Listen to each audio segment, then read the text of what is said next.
Hello friends, my name is Radha. Today we shall discuss about a topic, the self-organized team.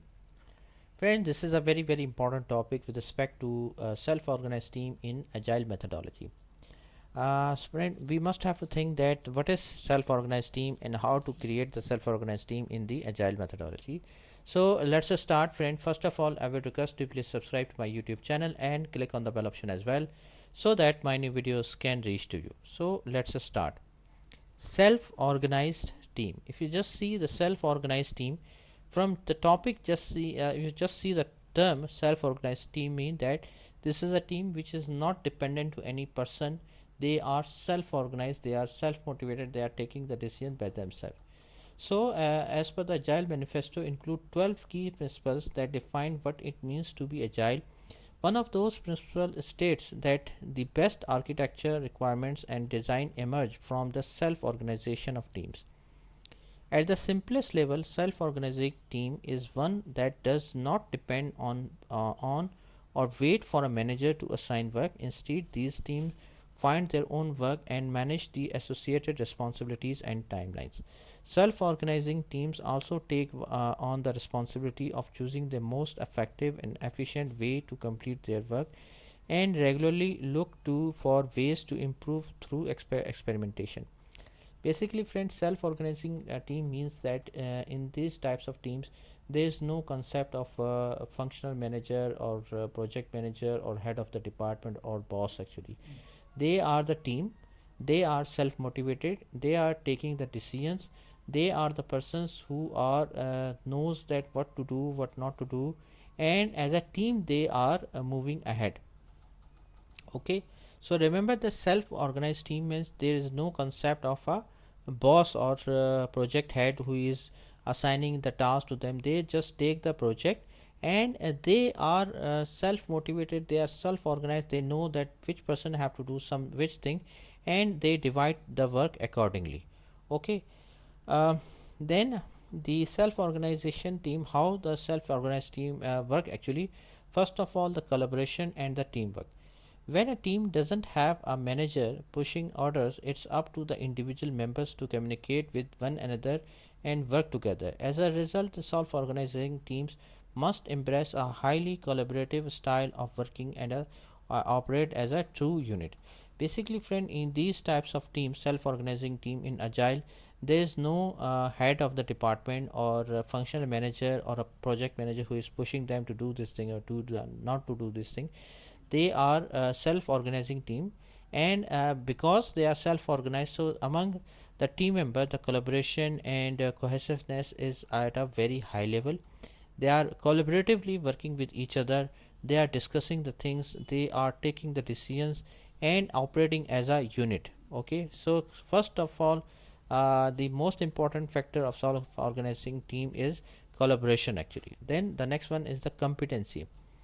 Members of a self organizing team must exhibit strong confidence in their own capabilities and the other team members as well. This competency is critical since team members cannot expect to receive clear direction from a manager at the start of each project. Basically, friend, the competency level would also be very high. Like, for example, if a team is initiating a project, for example, so software engineer, so he must have the required competency level. Why? Because as a team member he must have to perform well, he should have to be a self-organized person, he must have to know that what needs to be done, what doesn't need to be done, because there is no concept of there is no concept of a boss actually. So the competency level of a person or team member should be very high in that case. Then the regular growth and improvement is also very important. That means as important as competency is to success, so to a hunger for regular growth and improvement. Without a manager, team members must take it upon themselves to seek opportunities to grow and look for ways to improve their doing.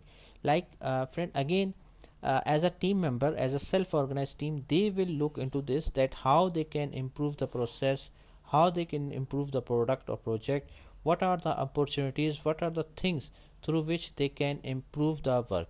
Again, same thing that as there is no concept of project manager, functional manager, or head of the department there, who is basically reviewing their work, who is basically reviewing that what actually they are doing.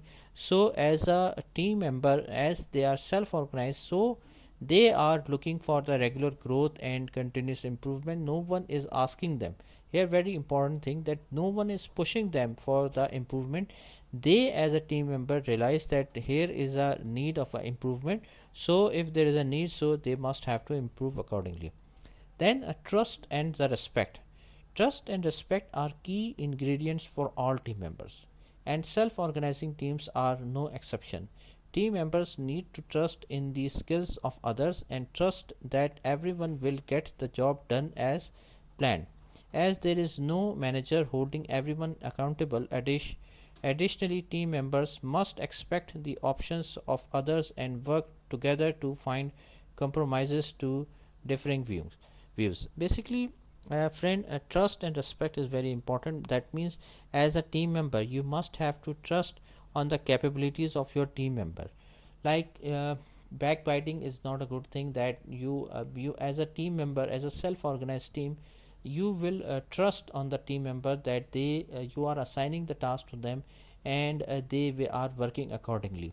And as self-organizing team, trust and respect is the very important factor. They will trust on each other, and they will respect to each other, and because you are you as a team member, as a team member, you are trusting on them, so they will also respect your trust, and they will work according to your trust accordingly. So this is also a very important factor, trust and the respect actually. Then motivation means receiving a new assignment and completing it is on it is one thing. Going out to find work and setting your own timeline is quite another, and the latter requires a high level of motivation. Continuity, working as a self-organizing team is something of a balancing act. Finding the right skills, establishing high level of trust, and ensuring motivation are key to success, particularly when there is no manager taking in charge actually. Also, these factors are also very important. Then in the last point, the ownership and commitment is also very important. Whatever the task is assigned to them, they take the ownership, they show the commitment that this is the task which assigned to them, so they will fulfill their for the success of the project. Here friend, I just want to show you a one diagram. Traditional team member, here you can see a boss and the team members are reporting to them. So this is the traditional team structure. Here the agile team, this you can see these are the team member, this is a self-organized team, and here this is a person. You can think of this person as a scrum master, or a person who is a facilitator, or a person who is whatever the bottlenecks are there, he is removing them. So this is an example of agile team, and this is an example of traditional team. Here you will notice in the agile team there is no one is the boss actually.